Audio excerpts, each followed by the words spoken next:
नमस्कार, कनेक्टिफाई न्यूज में आपका स्वागत है और हम हाजिर हैं एक नए अपडेट के साथ। दिनों दिन बढ़ती महिलाओं के प्रति अपराधों की घटनाओं ने जहां एक और महिलाओं की सुरक्षा के प्रति चिंता को बढ़ावा दिया है, तो वहीं दूसरी ओर शासन व्यवस्था को भी संदेह के दायरे में ला खड़ा किया है। महिलाओं पर हो रहे अपराध केवल दंडनीय अपराध ही नहीं होता, बल्कि समाज और पीड़ित के लिए पीड़ादायक भी होता है। ये किसी राष्ट्र, उसकी व्यवस्था और इसकी व्यवस्था में आस्था रखने वाली आवाम के लिए लज्जा और गहन व्यथा का भी विषय होता है।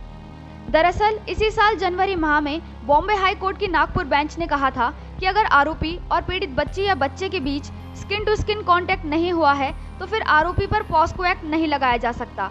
अपने इस विवादित टिप्पणी के साथ हाई कोर्ट ने आरोपी को बरी करने का फैसला किया था। तो वहीं इस फैसले पर आपत्ति जताते हुए अटॉर्नी जनरल के वेणुगोपाल ने सुप्रीम कोर्ट से इस फैसले को निरस्त करने की अपील की। उन्होंने बॉम्बे हाई कोर्ट के फैसले को शर्मनाक और अपमानित करने वाला बताया। हालांकि बाद में सुप्रीम कोर्ट ने आरोपी को बरी करने के हाई कोर्ट के इस फैसले पर रोक लगा दी थी।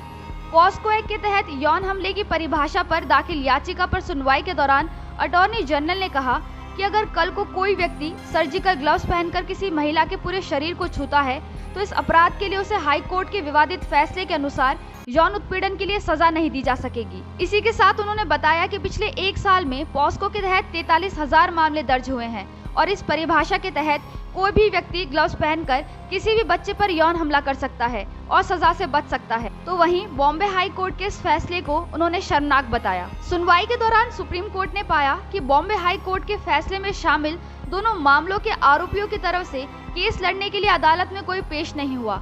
इसलिए जस्टिस यू ललित और जस्टिस अजय रस्तोगी की बेंच ने कहा कि आरोपियों की पैरवी supreme court legal services committee करे।